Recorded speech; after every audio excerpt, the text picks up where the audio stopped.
Hey everybody, Nick here, and today I want to do an explicit comparison between these two knives, the Shirogorov NeOn and the Reate Wave. First off, I want to thank my buddy Mike for sending this guy along, the Reate Wave.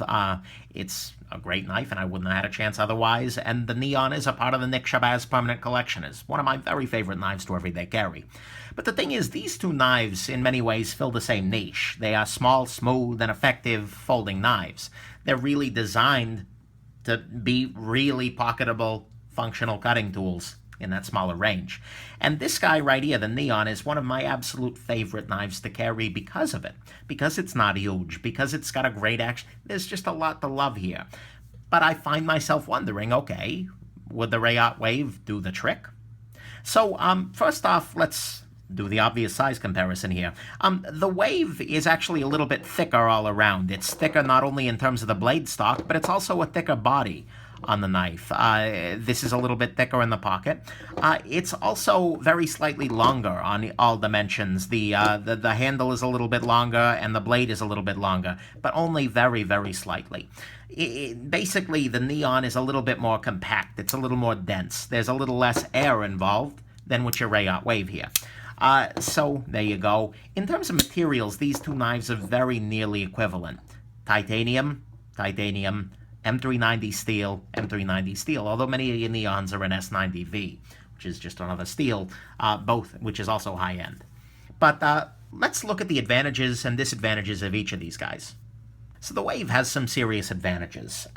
For instance, the biggest one is honestly price. This guy is $375 to buy a Reate Wave. To buy a Shirogorov NeOn, you're looking at about $700 on the used market, and usually a little bit more if you can find one brand new, and they are very hard to find brand new.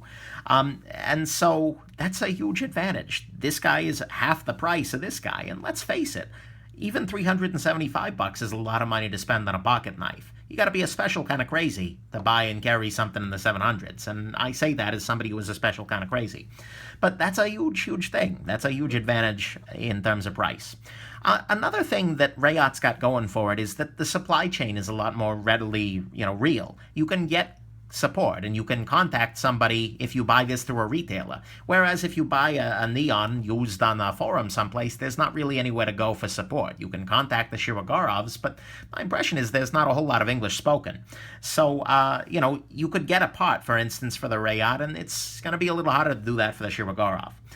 The lock bar insert on the on the Wave is actually replaceable if you can get the part, which is a nice thing, versus on the NeOn, it's actually glued in, if you watch the disassembly video for that.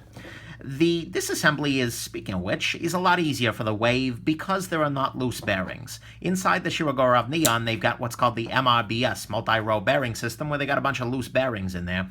Whereas on this guy, all the bearings are trapped inside a plastic washer.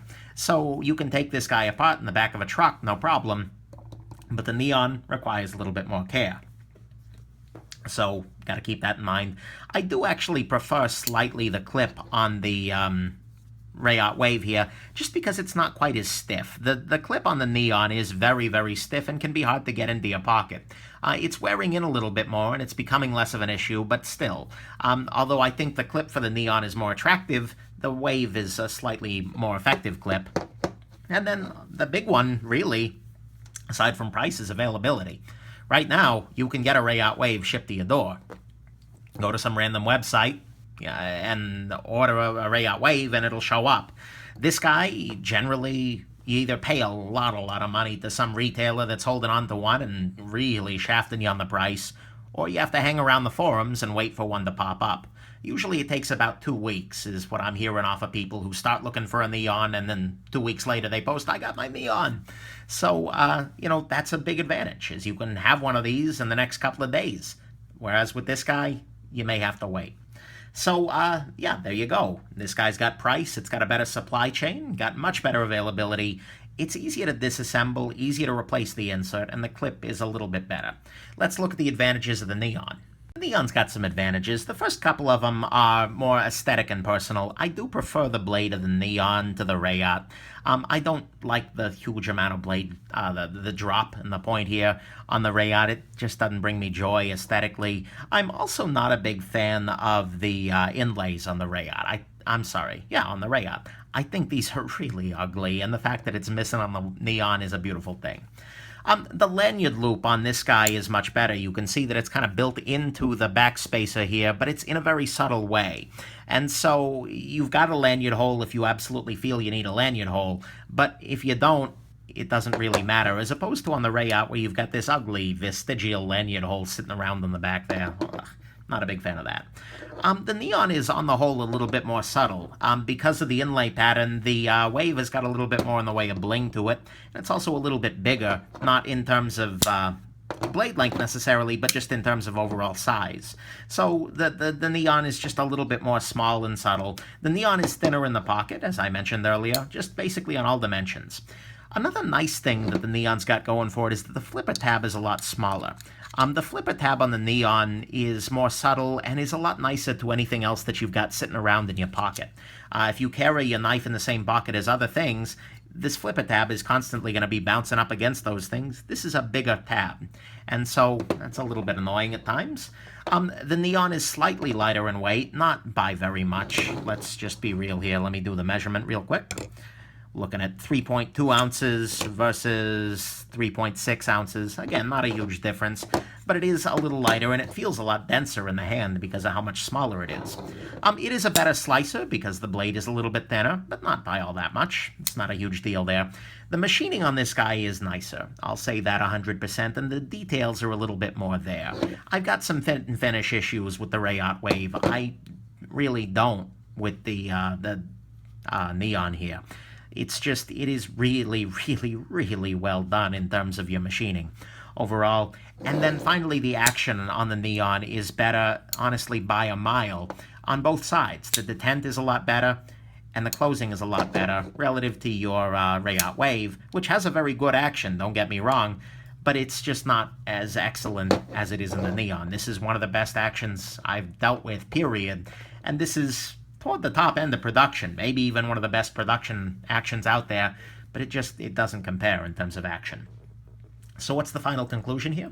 Honestly, the neon is kind of a work of knife-making art. It is an incredible object in and of itself, which happens to be a slightly better pocket knife than the Reate Wave.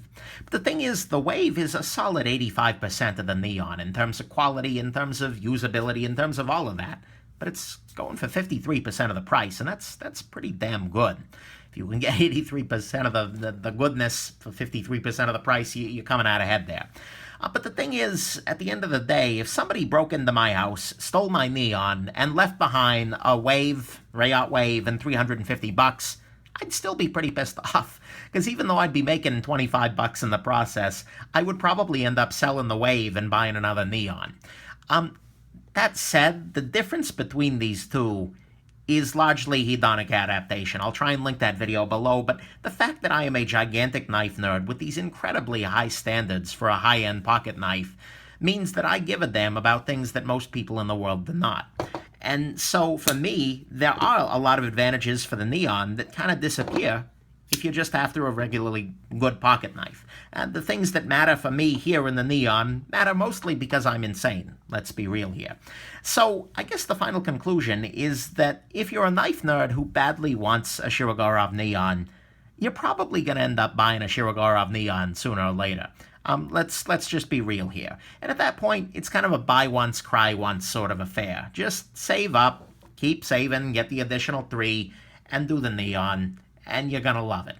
But the thing is, if you're just looking for a compact sort of pocket knife that's on the high end, and you want to taste that really high-end manufacturer, high-end action, things like that, the Wave is a better value, absolutely 100%.